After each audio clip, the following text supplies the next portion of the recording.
Episode 6। Dan, उसे मुझ पर भरोसा नहीं था।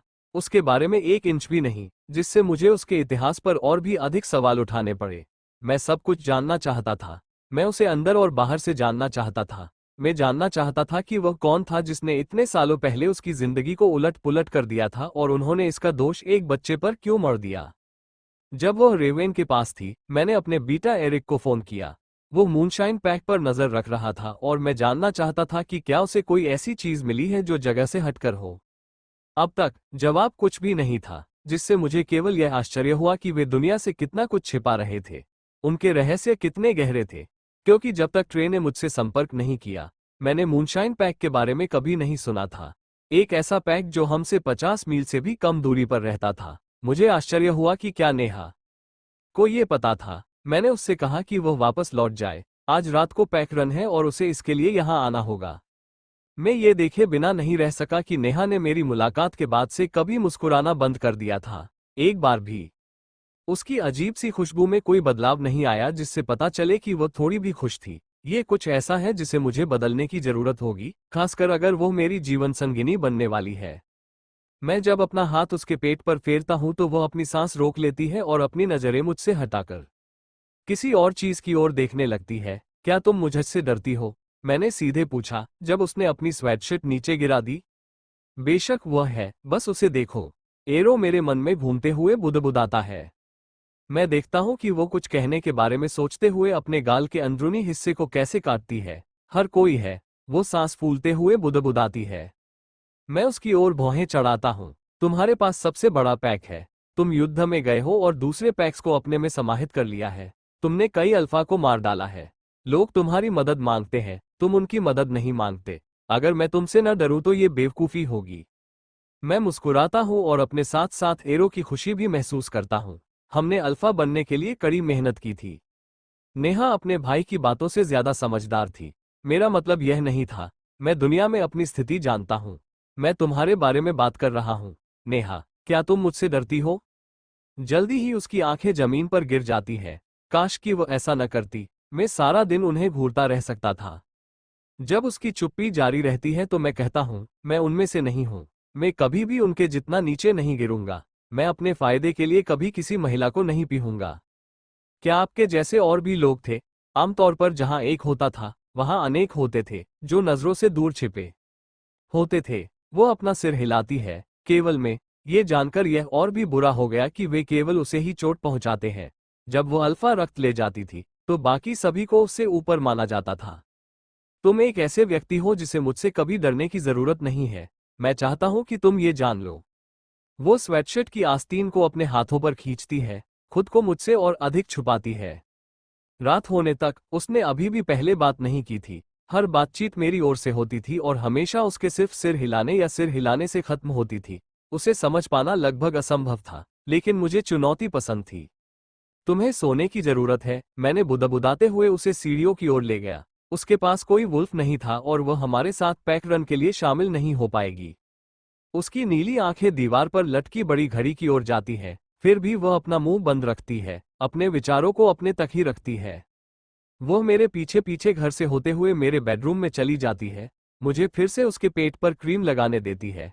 पहले की तरह ही वो अपनी सांस रोक लेती है, लेकिन इस बार वह पहले की तरह डरी हुई नहीं लगती और अपनी आंखें बंद करने के बजाय मुझे देखती रहती है। शुभ रात्रि, मैं बुदबुदाता हूँ। जैसे ही मैं उसके गाल पर चूमने के लिए झुका, वह तनाव में आ गई और उसका दिल तेजी से धड़कने लगा। मुझे उम्मीद थी कि वह भाग जाएगी, लेकिन वह वहीं जमी रही, उसकी आंखें कसकर बंद थी। जब मैं वापस दरवाजे की ओर जाता हूं तो वह थोड़ा सा चौंकती है। तुम जा रहे हो? वो आश्चर्यचकित होकर फुसफुसाती है। आज रात पूर्णिमा है, मैं सबसे आगे चलूंगा। मैं कुछ घंटों में वापस आ जाऊंगा, लेकिन आप शायद सो रहे होंगे। पैक भाग गया, वो बुदबुदाती है, उसकी भौहें सिकुड़ जाती है। आप जानते हैं, जब झुंड एक साथ बड़े शिकार पर जाता है, जितना मैं बात करता हूं, उसकी आंखें चौड़ी होती जाती है। मूनशाइन झुंड में भागता नहीं है। जहां तक मुझे पता था, सभी ऐसा करते थे। वह अपना सिर हिलाती है। मैं उसे आश्वस्त करने वाली मुस्कान देता हूं। तुम्हें उनकी आदत हो जाएगी। थोड़ी नींद लो, क्योंकि जब तुम्हारा वुल्फ वापस आ जाएगा, तो तुम हमारे साथ हो जाओगी। जैसे ही मैं दरवाजा बंद करने लगता हूं, वो उसी जगह खड़ी रहती है, मुझे घूरती रहती है, उलझन में। फिर भी मैं वहां से चला जाता हूँ। नीचे मैंने देखा कि एरिक और जेनसन मेरा इंतजार कर रहे हैं। नई लड़की के साथ कैसा चल रहा है? जेनसन अपनी शर्ट के बटन खोलते हुए पूछता है। नेहा रुकी हुई है और मूनशाइन पैक रन नहीं करती है। मैं नेहा के शब्दों पर विचार करते हुए बुदबुदाता हूँ। क्या तुम सच में ऐसा करते हो? एरिक ने पूछा। मुझे लगा कि यह हर जगह आम बात है। सभी भेड़ियों को पूर्णिमा की रात को शक्ति मिलती है और यह शिकार करने का सबसे अच्छा समय होता है। मैंने एरिक की ओर देखा और पूछा, क्या तुम्हें सच में कुछ असामान्य नहीं दिखा? मेरी स्थिति से उन्होंने बाकी सभी की तरह ही काम किया। कुछ लोग काम पर चले गए, कुछ वहीं रहे और प्रशिक्षण लिया। अन्य ने अपनी फसलें काटी। उसने मेरी ओर भौहें सिकोड़ी। क्यों? आपको क्या लगता है कि वे क्या छिपा रहे हैं?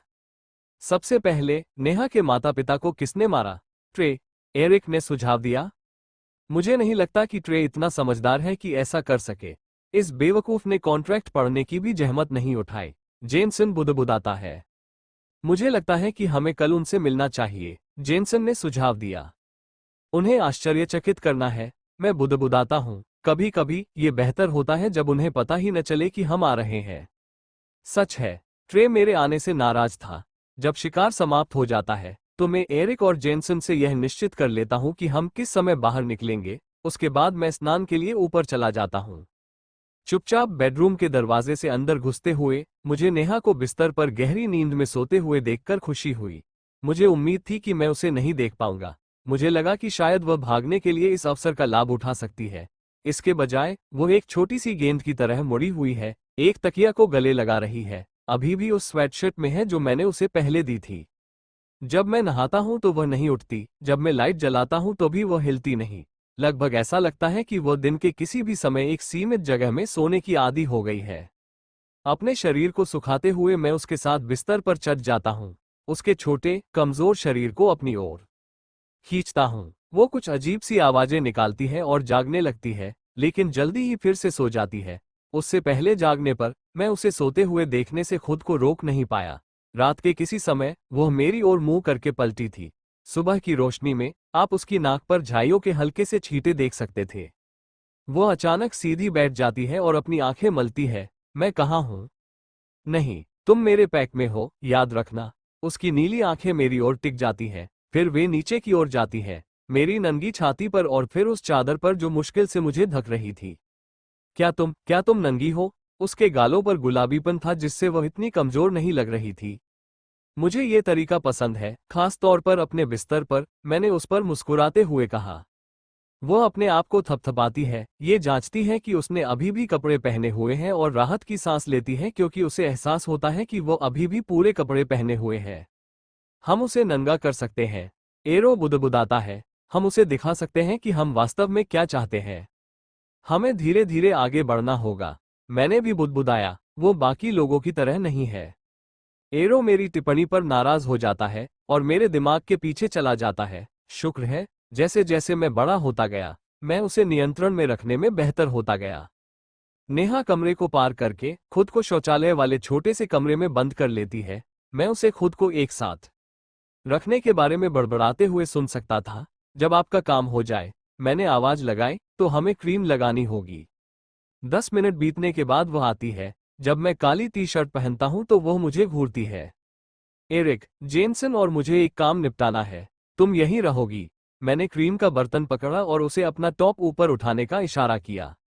अकेली? वो पूछती है, उसकी आवाज कांपती है क्योंकि वह अपना टॉप ऊपर कर रही है। अकेली? मैंने पुष्टि की। खैर, यहाँ और भी लोग होंगे, इसलिए पूरी तरह से अकेली नहीं। मेरा हाथ थोड़ी देर तक उसके पेट पर टिका रहा। वह यहीं है। एरो गुर्राता है। मेरा हाथ छोड़ते हुए एरो उदास हो गया। वह अपनी बात साबित करना चाहता था, उसे अपना बताना चाहता था, ताकि हमारे इर्द गिर्द फैली अफवाहों पर आखिरकार विराम लग सके।